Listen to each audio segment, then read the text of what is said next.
अस्सलाम वालेकुम स्टूडेंट्स, क्या हाल हैं आपके। आज हम बहुत इंपॉर्टेंट टॉपिक डिस्कस करने जा रहे हैं। ये 4 एप्लीकेशंस है डाल्टन लॉ की और हर एप्लीकेशन एक से एक बेहतर शॉर्ट क्वेश्चन है। आपको इन तमाम शॉर्ट क्वेश्चंस के अलावा इसके अंदर एमसीक्यूज भी मिलेंगे कि एयर के अंदर पार्शियल प्रेशर ऑफ ऑक्सीजन कितना होता है और हमारी लंग्स के अंदर पार्शियल प्रेशर ऑफ ऑक्सीजन कितना होता है। याद रखिएगा, ये पार्शियल प्रेशर का डिफरेंस ही हमारी लंग्स से ब्लड तक ऑक्सीजन को डिफ्यूज़ कराता है। अगर हम हायर आल्टीट्यूड्स पे चले जाएं तो पार्शियल प्रेशर ऑफ ऑक्सीजन को क्या होगा, क्या ब्रीथिंग कंफर्टेबल होगी। अगर हम डीप सी पे चले जाएं तो क्या होगा। ये सारी चीज़ों को आज हम एप्लीकेशन ऑफ डाल्टन लॉ के अंदर डिस्कस करने जा रहे हैं।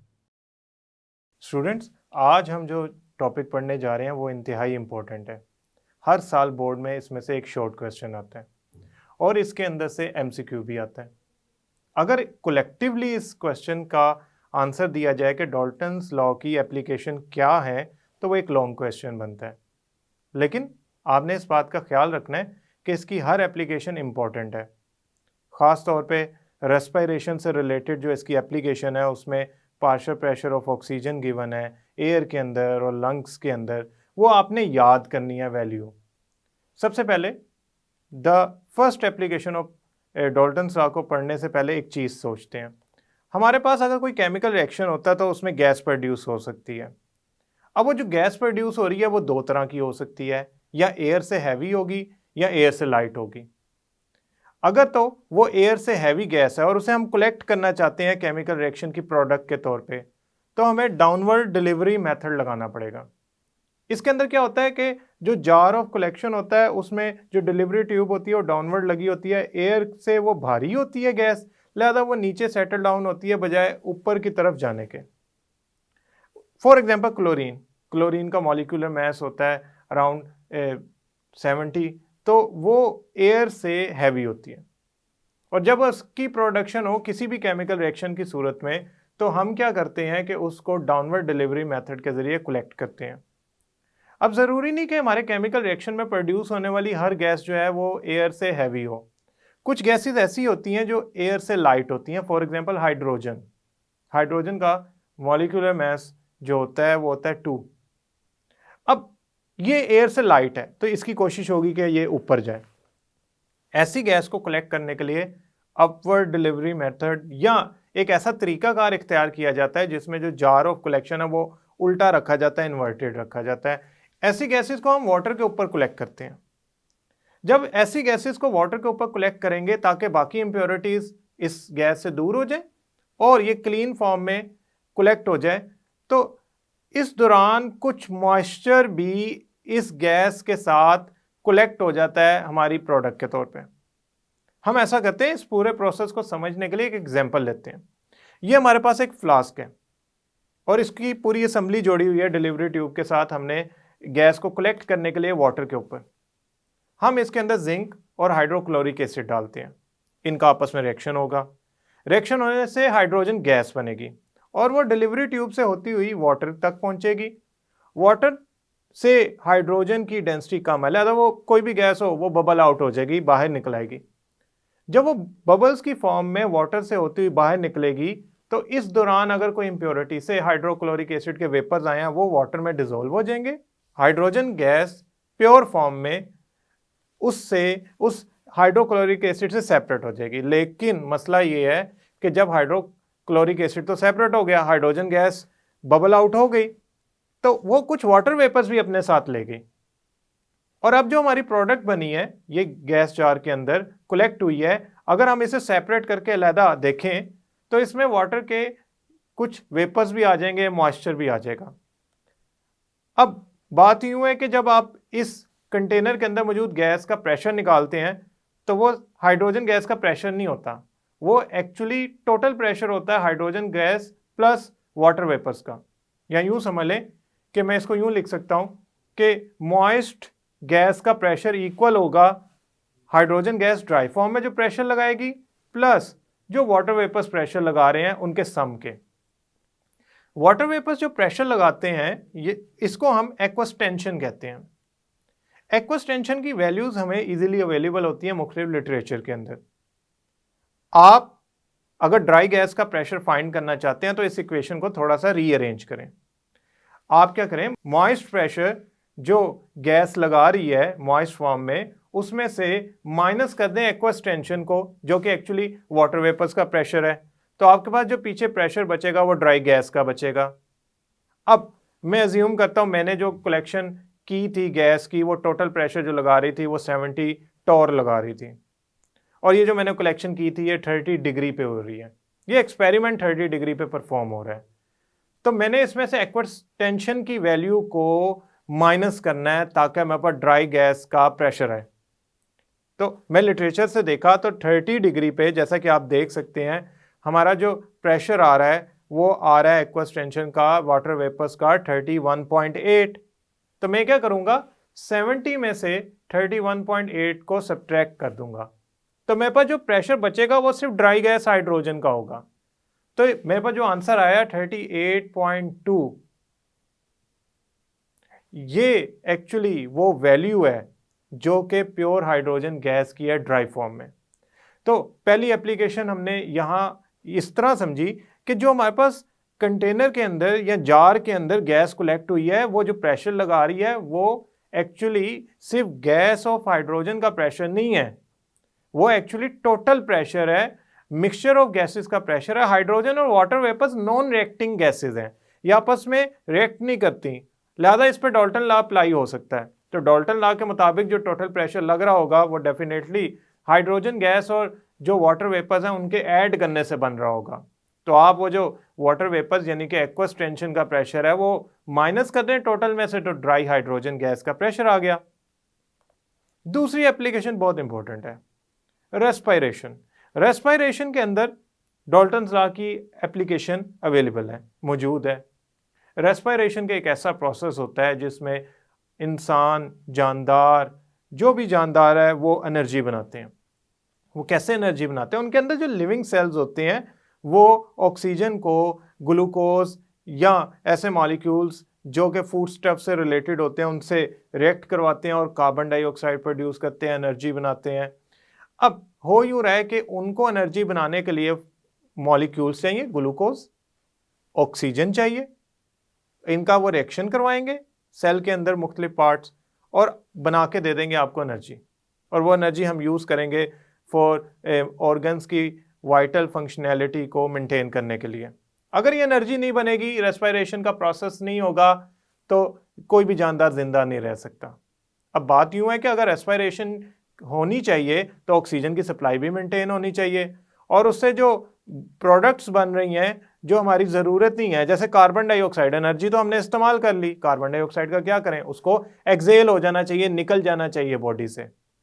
ऑक्सीजन की कंटिन्यूस डिमांड है, कार्बन डाइऑक्साइड कंटिन्यूसली एक्सेल हो रही है। ऑक्सीजन की सप्लाई हमारी लंग्स के जरिए हमारे ब्लड में जाती है, इस प्रोसेस को ब्रीथिंग कहते हैं। हम जब सांस लेते हैं तो हवा से ऑक्सीजन हमारे लंग्स में जाती है और ब्लड के अंदर एल्वेओलाई के जरिए डिफ्यूज कर जाती है। हमारे लंग्स के अंदर जो छोटे छोटे पार्ट्स होते हैं, सैक्स होते हैं, जिनको एल्वेओलाई कहते हैं, वो एक्चुअली ब्लड वेसल्स तक ऑक्सीजन की सप्लाई को मेंटेन किए होते हैं। अब होता यूँ है कि ऑक्सीजन हमारे ब्लड में तब जाएगी जब ऑक्सीजन का प्रेशर ब्लड में कम होगा और एयर में ज़्यादा होगा, क्योंकि गैसेस तब डिफ्यूज करती हैं जब वो एक जगह हायर कंसंट्रेशन में हो या हायर प्रेशर में हो, दूसरी तरफ लोअर प्रेशर में हो, तब गैसेस हाई से लो की तरफ जाती हैं। कार्बन डाइऑक्साइड को एक्सेल करने के लिए हमारे लंग्स के अंदर ज़्यादा प्रेशर होना चाहिए और बाहर उसका एटमॉस्फेयर में कम प्रेशर होना चाहिए, तभी वो हमारे ब्लड के अंदर से निकल के बाहर एक्सेल होगी। इन दैट सिनेरियो हमने जब पार्शियल प्रेशर ऑफ ऑक्सीजन अपने लंग्स में देखा तो वो निकला 116 टॉर, और partial pressure of oxygen in air तो होता है 159 टॉर। एयर में पार्शियल प्रेशर ऑफ ऑक्सीजन है ज़्यादा, लंग्स में है पार्शियल प्रेशर ऑफ ऑक्सीजन कम, तो एयर फ्लो करती हुई हमारे लंग्स में आती है ब्रीथिंग के प्रोसेस के ज़रिए, और वहाँ पे ऑक्सीजन एक्सचेंज हो जाती है, डिफ्यूज़ हो जाती है, उसकी वजह के लंग्स के अंदर जो पार्शियल प्रेशर है वो कम है और एयर में ज़्यादा है। कार्बन डाइऑक्साइड के साथ ऑपोजिट होता है, उसकी बाहर वैल्यू कम होती है पार्शियल प्रेशर की, लंग्स में ज़्यादा होती है, तो वो एक्सेल हो जाती है। तो आप खुद सोचें, पार्शियल प्रेशर इतना इम्पोर्टेंट फिनोमिना है, ये डाल्टन लॉ इतनी इम्पोर्टेंट चीज़ है कि हम रेस्पिरेशन को स्टडी कर रहे हैं तो उसके अंदर भी डिस्कस हो रहा है कि एयर के अंदर ऑक्सीजन जो मेंटेन कर रही है अपना पार्शियल प्रेशर वो ज़्यादा है और हमारे लंग्स के अंदर कम है। तो वहाँ से 159 टॉर से हमारे ब्लड तक जो ऑक्सीजन जाती है उसकी वजह पार्शियल प्रेशर का डिफरेंस है जो लंग्स में और एयर के अंदर है। तीसरी एप्लीकेशन इसकी हायर अल्टीट्यूड से रिलेटेड है। जितना आप ऊंचाई पे जाते जाएंगे, माउंट एवरेस्ट, मरी या किसी भी हायर अल्टीट्यूड वाली जगह पे जाएंगे, तो वहाँ पे एयर का प्रेशर कम हो जाता है क्योंकि एयर के मॉलिक्यूल्स या number of air molecules, amount of air कम होती है। ग्रेविटी है वो एयर को अपने करीब पुल करती है, जिसकी वजह से जितना आप हाइट पे जाते जाएंगे एयर का प्रेशर कम होता जाएगा। सी लेवल के ऊपर जो एयर का टोटल प्रेशर होता है वो होता है 760 मिलीमीटर मरकरी, और जो ऑक्सीजन का उसके अंदर हिस्सा होता है, पार्शियल प्रेशर होता है, वो होता है 159 मिलीमीटर मरकरी। जितना आप ऊपर जाते जाएंगे एयर का टोटल प्रेशर कम होता जाएगा। अगर एयर का टोटल प्रेशर कम होता जाएगा तो उसके अंदर जो पार्शियल प्रेशर ऑफ ऑक्सीजन है वो भी कम होता जाएगा। हम तो ब्रीथिंग तब कंफर्टेबली कर सकते हैं जब हम सी लेवल के करीब हों, तो हमारे लिए आसानी होगी कि बाहर 159 है, हमारे लंग्स के अंदर 116 है, हम आसानी से ऑक्सीजन को डिफ्यूज करा लेंगे through the process of breathing और हमारी बॉडी में चली जाएगी। अब जैसे जैसे आप हायर एल्टीट्यूड पे जाते जाएंगे ये जो फर्क है आपके लंग्स के अंदर पार्शियल प्रेशर का और बाहर का, ये कम होता जाएगा और ब्रीथिंग कंफर्टेबल नहीं रहेगी। फॉर एग्जांपल एरोप्लेन्स तकरीबन 10,000 मीटर की बुलंदी पे उड़ते हैं। अब 10,000 मीटर की बुलंदी एक बहुत ज़्यादा ऊंचाई है, उस पर एयर का प्रेशर बहुत कम होगा। आप यूं समझें कि अगर 8,000 मीटर की बुलंदी पे चले जाएं तो जो एयर का प्रेशर है वो अराउंड 270 रह जाता है, तो उसमें जो ऑक्सीजन का पार्शियल प्रेशर है, हिस्सा है, वो 56 रह जाता है। यानी कि हमें ऑक्सीजन डिफ्यूज कराने के लिए कोई कंफर्ट लेवल बचा ही नहीं। हम जोर जोर से भी सांस ले तो ऑक्सीजन डिफ्यूज नहीं हो पा रही। इन दैट केस हमें एयर का प्रेशर बढ़ाना पड़ेगा ताकि हमारी ऑक्सीजन डिमांड पूरी हो सके, हम कंफर्टेबल ब्रीथिंग कर सकें। अब 10,000 मीटर पे जाके एयर का प्रेशर अगर नहीं बढ़ाएंगे तो पायलट या प्लेन पैसेंजर्स को सांस लेने में दुश्वारी होगी। आप ये कैसे बढ़ाते हैं? टरबाइन जो होती है, जो एरोप्लेन में लगी होती है, जो उसको चला रही होती है, उसकी मूवमेंट करवा रही होती है, उसमें एक कंप्रेशन जोन होता है, यानी कि जब वो घूमती है तो एयर को कंप्रेस करती है। उसमें से कुछ वैल्यू ऑफ एयर हम इंजेक्ट करवा देते हैं पैसेंजर कैबिन के अंदर या पायलट कैबिन के अंदर, जिससे प्रेशराइज एयर जाती है उस इलाके में, और जो डिफरेंस आ रहा होता है हायर अल्टीट्यूड की वजह से प्रेशर ऑफ एयर कम हो रहा होता है, वो उस प्रेशराइज एयर की वजह से मेंटेन किया जाता है, जिससे वहाँ पे मौजूद जो पैसेंजर्स हैं, पायलट है, वो कंफर्टेबल फील करता है। तो हमें प्रेशर ऑफ एयर इंक्रीज करना पड़ता है ताकि पार्शियल प्रेशर ऑफ ऑक्सीजन भी इंक्रीज हो और कंफर्टेबिलिटी लेवल मेंटेन हो। लास्ट लेकिन बहुत इंपॉर्टेंट, स्कूबा डाइविंग या डीप सी डाइविंग साइंटिस्ट के लिए एक्सप्लोर करने के लिए सी की सरफेस को एक बहुत ही इंपॉर्टेंट टास्क होता है। अगर कोई इंसान 100 फुट नीचे जाता है, यानी कि वो 100 फीट तक नीचे जाता है 30 मीटर के अराउंड, तो उसकी बॉडी पे लगने वाला जो प्रेशर है वो 3 टाइम इंक्रीज कर जाता है। यानी कि यहाँ पे हमें जो प्रेशर फील हो रहा है वो है 180 एम। और अगर हम 100 फीट डीप जाएंगे, पहले हम ऊपर जाते थे तो कम होता था, सी लेवल में अगर हम डीप जाएंगे तो 100 फीट नीचे जाने पे तकरीबन 380 एम प्रेशर हमारी बॉडी पे एक्सर्ट हो रहा होगा। ये इतना ज़्यादा प्रेशर है कि ये नाइट्रोजन को भी ऑक्सीजन के साथ डिफ्यूज करा देगा बॉडी के अंदर, और इससे एक प्रॉब्लम हो जाएगी बॉडी में जिसे नाइट्रोजन नार्कोटिक इफेक्ट कहते हैं। इससे होता क्या है कि ह्यूमन ब्रेन की जो फंक्शनैलिटी है वो डिस्टर्ब हो जाती है, मेंटल प्रॉब्लम्स हो जाती हैं।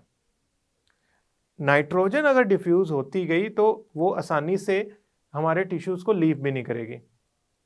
हम क्या करते हैं ऐसी सिचुएशन में, इतने ज़्यादा प्रेशर पे ऑक्सीजन का जो वैल्यू है प्रेशर की कम करने के लिए उसमें एक तीसरी गैस मिक्स कर देते हैं, हीलियम। इसे कहते हैं ट्राइमिक्स सिलेंडर्स। उसमें ब्रीथिंग गैस 3 हिस्सों पे मुश्तमिल होती है, ऑक्सीजन, हीलियम और नाइट्रोजन। ये कमर्शियल डाइविंग, जिस तरह के आप डीप सी डाइविंग समझ रहे हैं, उसमें यूज़ होता है। इससे फ़ायदा क्या होता है? हीलियम जो होता है ना, वो इंतहाई कम मॉलिक्यूलर वेट रखता है।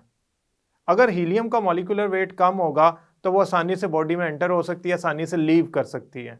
ऐसा नहीं है कि वो नाइट्रोजन की तरह टिश्यूज़ में जाके बैठ गई है, यानी कि उसकी ऑन गैसिंग और ऑफ गैसिंग बड़ी आसान है हीलियम की।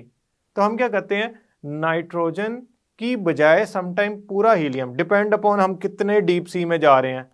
फॉर एग्जांपल एक प्राइवेट कंपनी है, वो 300 फीट तक के लिए भी जो डाइविंग करते हैं डिफरेंट रिसर्चर्स या फॉर रिक्रिएशनल पर्पस सिलेंडर्स बनाती हैं, जिसमें सिर्फ 2 गैसेस भरते हैं, वो हीलियम और ऑक्सीजन। इसे हीलियक्स सिलेंडर्स कहते हैं, जो उनका ब्रांड नेम है। उसमें अराउंड 76.5% हीलियम होती है और 23.5% ऑक्सीजन होती है। हीलियम नाइट्रोजन के नार्कोटिक इफेक्ट से भी बचा लेती है और इसकी हमारी बॉडी में एंट्रेंस और लीविंग बहुत बेहतर है बनिस्बत नाइट्रोजन के। ऑक्सीजन जो हमें ऑर्डिनरी एयर में अवेलेबल है, या ऑर्डिनरी एयर अगर हम सिलेंडर्स में मिक्स कर दें और उसको हम 100 फीट नीचे ले जाकर यूज़ करने की कोशिश करेंगे, तो उससे नाइट्रोजन हमारी बॉडी में प्रेशर से एंटर होगी और इतना ज़्यादा प्रेशर डिफरेंस क्रिएट होगा कि हमारी ब्रीथिंग भी कंफर्टेबल नहीं रहेगी। खैर, वो नाइट्रोजन का इफेक्ट अच्छा नहीं होता बॉडी पे, लिहाजा हम उसकी जगह हीलियम मिक्स करते हैं ताकि वो नाइट्रोजन और ऑक्सीजन के प्रेशर को कम कर सके। और अगर हम बहुत ही डीप सी डाइविंग कर रहे हैं तो हम वहाँ पे हीलियम और ऑक्सीजन का मिक्सचर यूज़ करते हैं, जिसकी वजह से हम कंफर्टेबल फील करते हैं। इतना नीचे भी रिसर्च कर सकते हैं डीप सी के अंदर।